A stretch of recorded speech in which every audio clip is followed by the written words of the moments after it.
Assalamualaikum warahmatullahi wabarakatuh. Hari ini saya akan membahas mengenai materi geologi teknik. Ya. Geologi teknik dalam teknik sipil atau geologi untuk teknik sipil.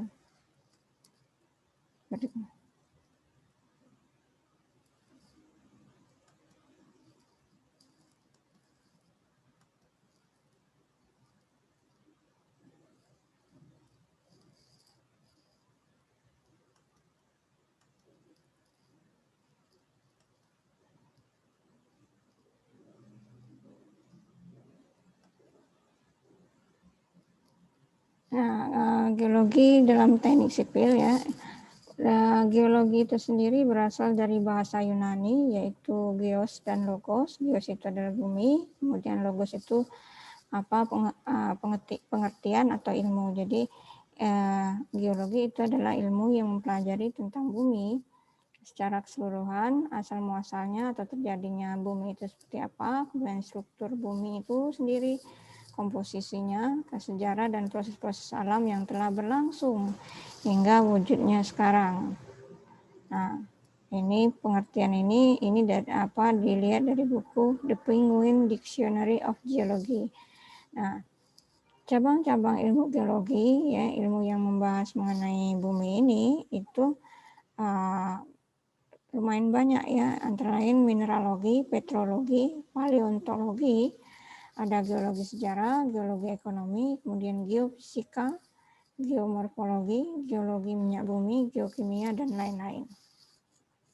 Nah, ilmu geologi itu bisa dibagi menjadi dua kelompok. Yang pertama, ilmu mengenai sifat-sifat dan penyebaran dari bahan pembentuknya, pembentuk bumi, terutama batuan, kemudian cara-cara pembentukannya, kemudian perombakan itu berarti perubahannya, pengangkutan dan pengubahannya. Nah, kemudian juga sifat-sifat dan perkembangan dari bentang alam. Bentang alam itu maksudnya bentang alam itu bentuk alam ya. Khusus bidang geologi ini disebut geologi fisik. Nah, untuk yang ini ya, maksudnya ilmu yang mengenai sifat dan penyebaran dari yang ini, ilmu ini disebutnya geologi fisik. Kemudian yang kedua, kelompok kedua yaitu studi atau ilmu yang mengenai perkembangan ya. Jadi perkembangan dari mulai pembentukan sampai sekarang. Kehidupan di bumi dan perubahan-perubahan yang terjadi di dalam bumi semenjak bumi ini ada.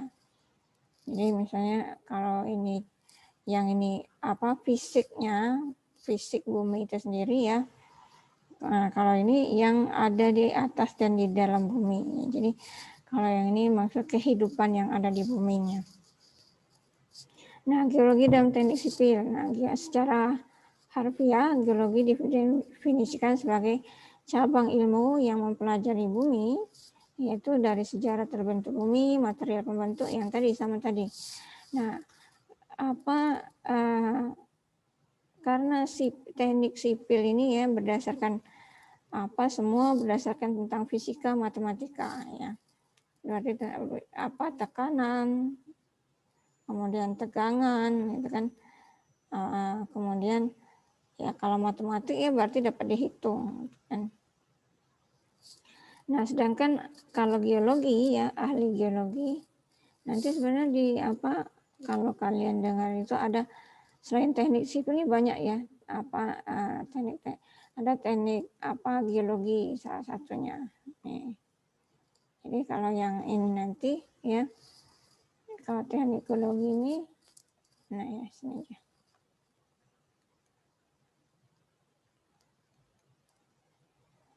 Jadi dia ahli dalam geologi atau geologis. Nah, kalau geologi, ahli geologi dia bekerjanya itu berdasarkan hukum-hukum alam ya.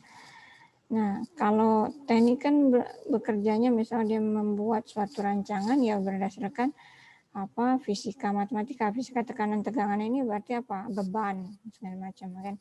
Kalau ahli geologi ya karena dia berhubungan dengan bentang alam, dengan bumi itu, maka dia berdasarkan hukum-hukum alam. Nah, sehingga ada karena dua ini saling berkaitan, jadi ada mencoba ahli geologi teknik yang yang mempunyai kemampuan dapat menganalisa proses geologi, mampu mengenal masalah yang mungkin timbul akibat interaksi pekerjaan teknik, ya, teknik sipil. Pekerjaan teknik sipil ini kan misal jalan, pembangunan jalan, gedung, kemudian terowongan dan lain-lain. Nah, sehingga mampu memberikan saran penanggulangannya, sehingga hasil rekayasa, hasil perancangan ya mempunyai faktor keamanan sesuai rencana. Ini ya ahli geologi teknik. Kemudian geologi teknik itu sendiri menurut USBR ini ya United States of Bureau. Tulisannya agak Bureau coba dicek lagi kalau saya kayak gini, reclamation kayak kementeriannya di Amerika Serikat, antara yang menyatakan bahwa antara geologi dan teknik sipil itu terdapat beberapa bidang profesi yang merupakan mata rantai. Mata rantai ini maksudnya saling berhubungan antara satu dengan lainnya, yaitu geologis dengan engineering geologis, kemudian geoteknisian. Jadi kalau yang dua ini murni ahli teknik geologi. Ya. Nah, kalau sudah ini ya ke sini ya mulai masuk ini sudah untuk ke teknik sipil. Nah, engineering geologis itu seorang ahli geologi yang bekerja untuk kepentingan teknik sipil. Jadi dia orang geologi tapi bekerja untuk kepentingan teknik sipil. Nah, biasanya kalau dalam suatu proyek itu kan dibutuhkan tenaga dengan background atau background pendidikan teknik geologi atau ya teknik geologi biasanya dia teknik misalnya kemudian teknik geodesi gitu kan. Tuh. Nah, kemudian geological engineering itu ahli teknik sipil yang menerjemahkan permasalahan geologi. Jadi biasanya kalau ini nanti kalau sudah ini ada pengkhususan ahli ini ketika misal dari S1 melanjutkan ke S2. Itu ada misalnya bidang keilmuan geologi teknik atau geoteknik kan. Nah, yang ini geoteknisian itu ahli geologi teknik ya.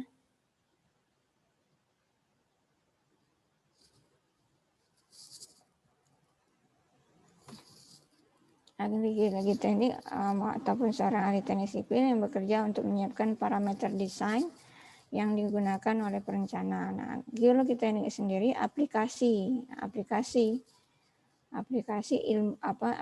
ilmu untuk kepentingan keteknikan yang menjamin pengaruh faktor geologi terhadap lokasi, desain, konstruksi dan pelaksanaan pembangunan.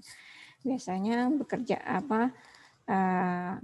mengenai pekerjaan yang berhubungan dengan tanah, seperti pondasi ya. Itu untuk geologi teknik ya. Kemudian geologi dan teknik sipil maksudnya. Kemudian materi selanjutnya itu batuan dan mineral. Nah, batuan dan mineral ini adalah batuan ini salah satu pembentuk dari bumi seperti yang disebutkan sebelumnya ya. Nah, untuk batuan sendiri ya berdasarkan penelitian di beberapa tempat di bumi ini diketahui bumi ini terdapat bidang-bidang pemisah atau bidang diskontinuitas, maksudnya ada lapisan pemisah. Nah, dengan adanya bidang-bidang tersebut maka bumi ini dibagi dalam 3 zona, yaitu kulit bumi, itu dari kerak bumi sampai 1.200 km ya. Kemudian selubung bumi atau mantle, selimut ya, mantel ini kan selimut, kalau dalam mantel ini kan bahasa Inggris selimut, itu 1.200 sampai 2.900. Nah, baru inti bumi ya. Inti bumi. Jadi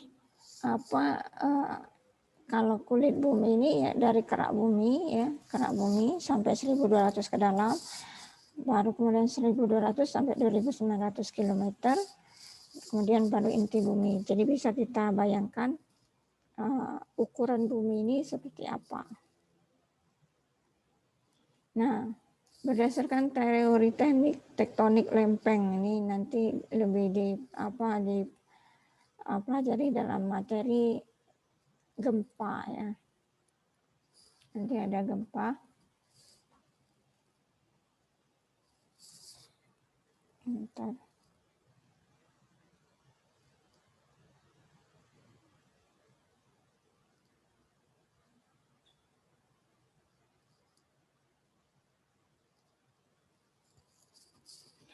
Itu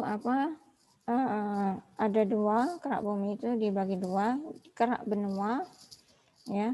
Kerak benua disebutkan dari batuan yang ringan ya, mengandung banyak silika SiO2. Nah, dia kerak benua ini sering disebut sebagai sial dan bukan arti sial itu ini ya, sial tidak beruntung, bukan. Jadi sial ini sebenarnya singkatan dari nama unsur terutama. Nah, di sini kan disebutkan terutama terdiri dari batuan kristalin. Nah, batuan kristalin dengan unsur utama silika dan Al. Al ini kan aluminium kan. Nah, mempunyai kecepatan rambat gelombang, ini terutama untuk gempa, itu 6,1 km per detik. Nah, yang kedua itu adalah kerak samudra. Kalau kerak benua berarti kalau ada samudra berarti benua ini adalah daratan. Kerak samudra itu merupakan dasar-dasar dari samudra di bumi ya. Terdiri dari batuan yang sangat padat, gelap, berwarna gelap. Kalau tadi ringan, ini sangat padat, berwarna gelap dan bersusunan miskin. Maksudnya miskin dari sini maksudnya unsur SiO2-nya sangat sedikit. Nah, kalau yang kerak benua disebut sial, kalau di kerak samudra disebut sima. Ya. Sima terutama terdiri dari unsur-unsur silika dan Mg. Mg ini magnesium ya. Mempunyai rambat gelombang 7 km per detik. Nah, ini siklus batuannya. Siklus batuan ini ya maksudnya asal mula atau proses terjadinya batuan. Kalau di sini ada batuan itu ada 3, batuan beku, ya, kemudian batuan sedimen, kemudian yang ketiga adalah batuan metamorf atau malihan. Nah, yang namanya siklus ya berarti perputaran, awalnya misalnya dari batuan beku nanti kembali ke batuan beku lagi ya, melalui yang dipengaruhi oleh proses-proses alam. Seperti misalnya batuan beku ini kan terjadi akibat dari proses pendinginan dari magma gunung api ya. Jadi magma gunung api dia pada saat terjadi dia ketika dia mau keluar dari dalam bumi, dia mengalami pembekuan ya akibat misalnya turunnya temperatur yang berkurang dari dari perut bumi. Jadi dia mengalami pembekuan, dia menjadi batuan beku. Nah, batuan beku ini akibat pengaruh dari dari panas, kemudian panas dingin dari matahari dan hujan ya, sehingga terjadi pelapukan. Kemudian pelapukan ini kan nanti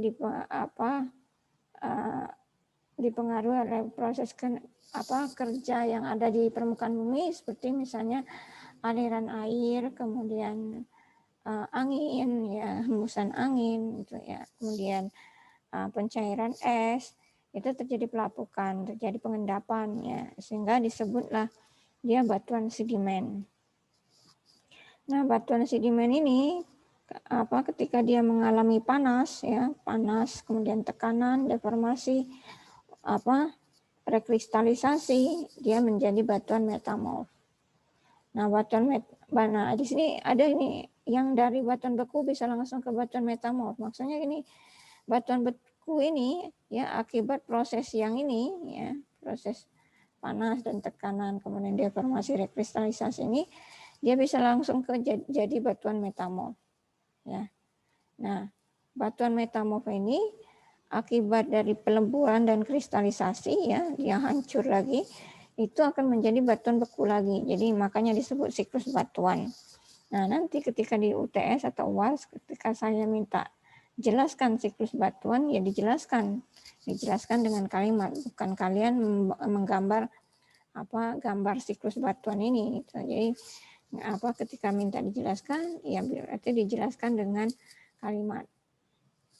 Nah, ini batuan beku itu adalah hasil pembekuan dari bahan lelehan pijar ya, bersuhu tinggi yang berasal dari bagian dalam bumi ya. Disebut magma tadi. Nah, pada saat terbentuknya kulit bumi, diduga pada waktu itu batuan seluruhnya adalah batuan beku ya. Maka sehingga sering disebut batuan beku ini adalah nenek moyangnya dari semua batuan. Ya, kalau dilihat dari ini ya, dari batuan beku, dari siklus batuan ya, karena batuan beku ini asal muasal dari seluruh jenis batuan. Makanya dia disebut dianggap nenek moyangnya semua batuan. Kemudian batuan beku ya. Berdasarkan cara pengendapan, batuan beku ini ada batuan beku dalam, kemudian ada lelehan. Nah, batuan beku dalam ini ya, magma tadi sudah membeku sebelum dia mencapai permukaan ya. Misalnya gunung ya. Nah, ini kan kawah. Nah, kan ini biasanya ada dapur magma itu di bawah sini. Nah, nanti kan ada yang dia kan kayak tumbuhan kayak gitu. Ya kan? Nah, perjalanan magma ini, perjalanan dia keluar ya. Ternyata misalnya dia sudah membeku duluan di sini. Nah, maka dia disebut batuan beku dalam. Tapi ketika misalnya dia sudah sampai gunung ini sampai meletus ya, sampai magmanya meleleh keluar dan lelehannya itu membeku ya, misalnya membeku di lereng gunung, yaitu disebut batuan beku lelehan. Ini itu kalau berdasarkan cara pengendapannya. Kemudian berdasarkan tingkat saturasi ya, tingkat keasaman itu ada pertama batuan beku asam, itu kandungan silikanya itu lebih dari 60%. Itu contohnya itu adalah granit sama riolit. Kemudian saturasi menengah itu kandungan silikanya itu 54-65%. Itu ada tonalit, monzolit, diorit, trakit, andesit sama dasit. Kemudian ada basa atau silikanya rendah, itu ada gabro, basal, liabas. Kemudian ada ultrabasa. Ultrabasa ini maksudnya dia sudah asamnya sangat-sangat rendah. Itu disebutkan kaya kandungan mineral mafik atau basa. Itu contohnya pyroxenit, hornblendit sama peridotit. Nah, ini contohnya ya. Yang kayak misalnya contoh ini, kemudian yang ini basal, kemudian dasit, diorit ya, tonalit ini banyak digunakan untuk agregat kasar.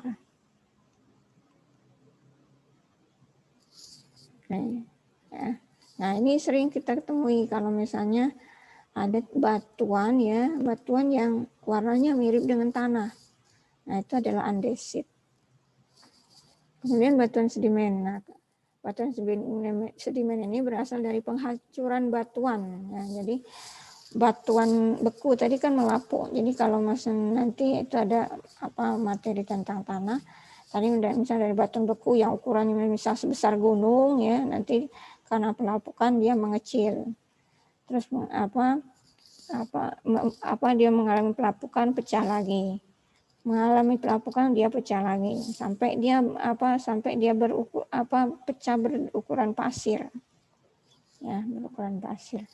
Nah, nanti pasir ini melapuk jadi lanau, kemudian jadi lempung. Nah, jadi semuanya ini ini untuk batuan sedimen, ya. Ini nanti batuan ini dia jadinya ke tanah. Nanti ada proses pembentukan tanahnya. Nah, ini disebutkan telah ada diangkut dan kemudian diendapkan sebagai lapisan di lembah-lembah. Diangkut ini bisa oleh air itu sungai, ya, sungai atau danau, kemudian atau terbangkan oleh angin, ya, itu dipindahkan oleh angin itu. Kemudian diendapkan berarti dia diam sebagai lapisan-lapisan di lembah, kemudian di dataran rendah atau di dasar samudra atau danau yang diendapkan dengan susunan yang baru pula. Itu untuk batuan sedimen. Nah, sedimen ini juga dapat digolongkan kedua, klastika sama kimiawi. Kalau klastika ini, ya, itu dia diangkut oleh air, angin, dan es. Contohnya itu batu pasir, serpi, itu batu lempung, kemudian konglomerat. Yang kedua itu sedimen kimiawi. Nah, itu contohnya batu gamping, batu garam, batu bara. Kok ada batu garam, Bu? Bukannya garam itu dari laut. Nah, ada. Kalau misalnya yang sering garam Himalaya itu loh. Garam yang dari gunung, ya. Jadi garam itu tidak hanya dari laut, ada juga yang kalau misalnya kandungan garamnya tinggi, ya. Itu tidak hanya dari laut itu. Jadi ada misalnya dari batuan, ya, biasanya dia di daerah-daerah tertentu itu batuan yang mengandung garam.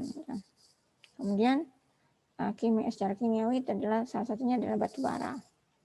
Contohnya ini, batu gamping ini dia berlapis-lapis.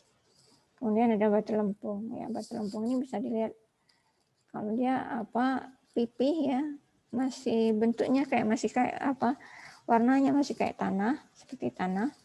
Kemudian batu pasir, kemudian konglomerat, batu bara.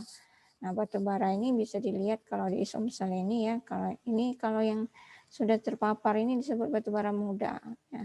Nah, batu bara muda ini kalau sudah terpapar dia tidak punya energinya sangat kalori, ya. Kalau batu bara yang diambil ininya itu adalah kalorinya. Kalau batu bara muda kalau dia sudah terpapar, ya, dia tidak bisa berproses lagi, kalorinya tidak akan nambah, gitu kan. Jadi kalau analoginya batu bara muda ini tidak bisa dipanen, gitu.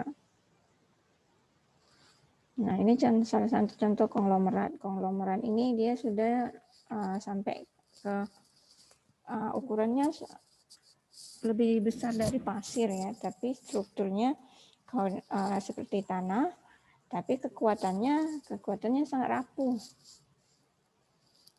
Kemudian ada batuan metamorf. Nah, batuan metamorf ini, ya,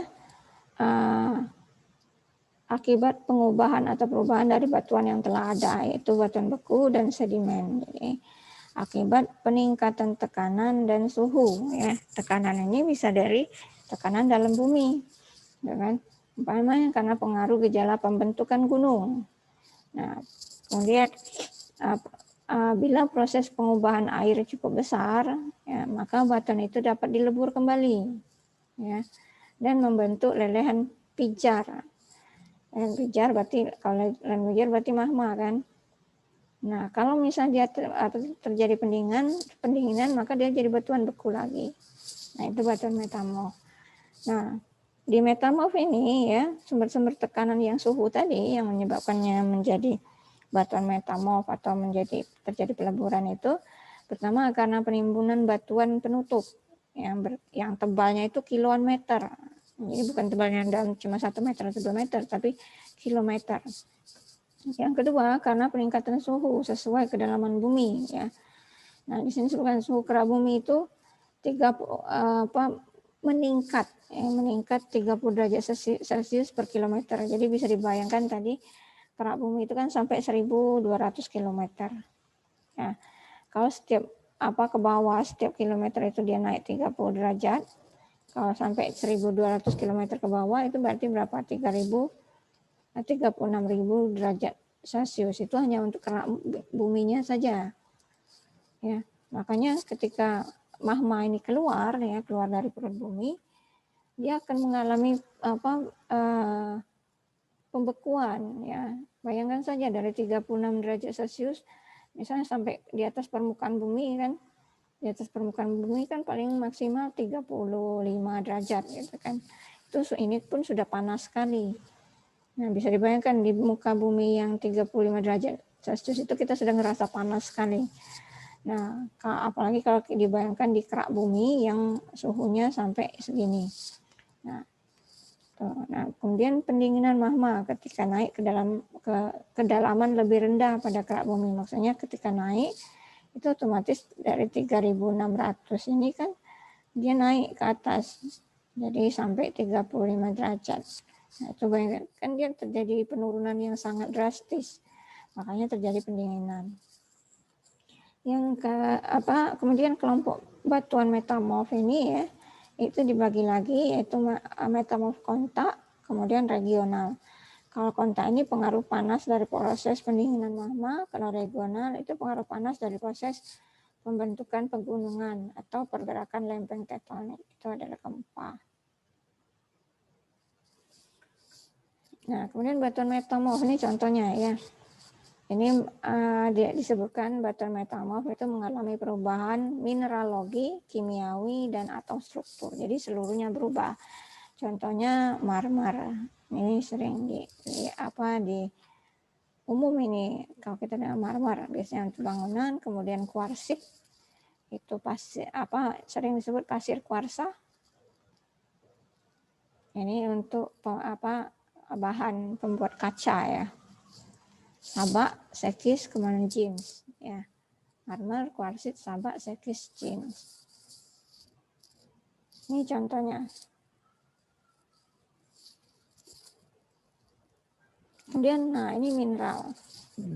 Mineral itu batu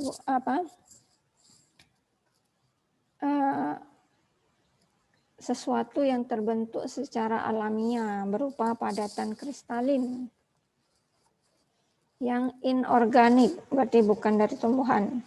Sifatnya atau sifat fisiknya ciri-cirinya itu adalah bentuknya kristal. Kristal berarti seperti kaca ya. Kemudian belahan dan rekahan ya. Jadi kalau dia misalnya dia pecah ya, dia bentuknya belahan. Jadi bentuknya persegi, bukan.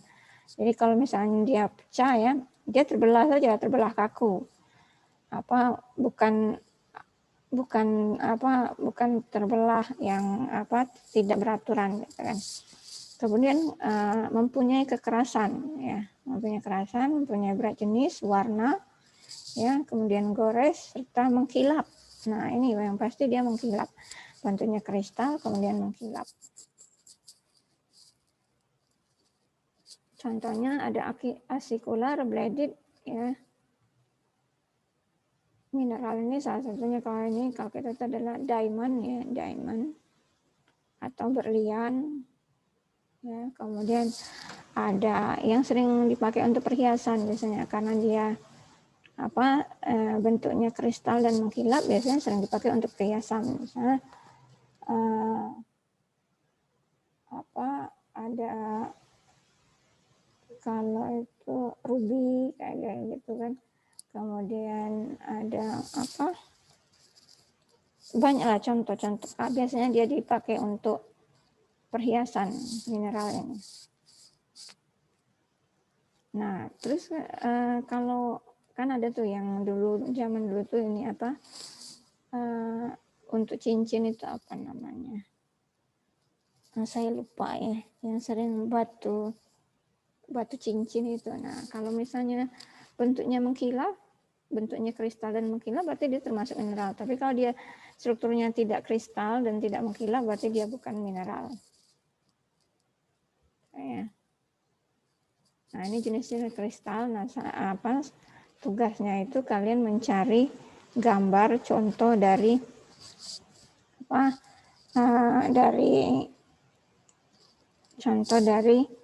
ini jenis-jenis kristal ini. Nanti dibuat dalam bentuk clipping ya. Kan bentuk clipping misalnya ini kertas A4. Ini dibuat itu. Ini apa tadi? Misalnya asikular kan, asikular. Oh, asikular.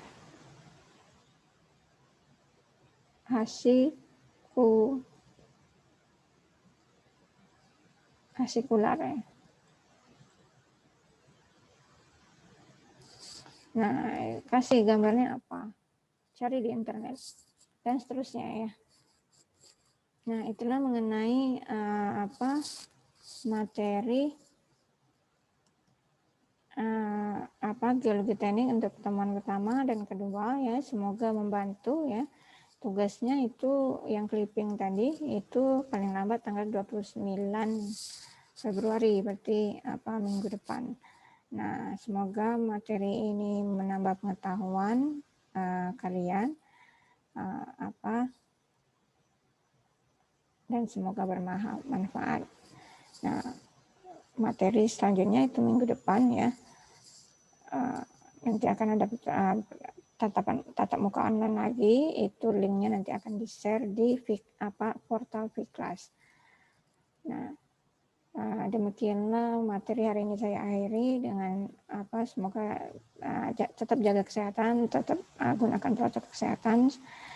Demikianlah wabillahi taufiq wal hidayah. Wassalamualaikum warahmatullahi wabarakatuh.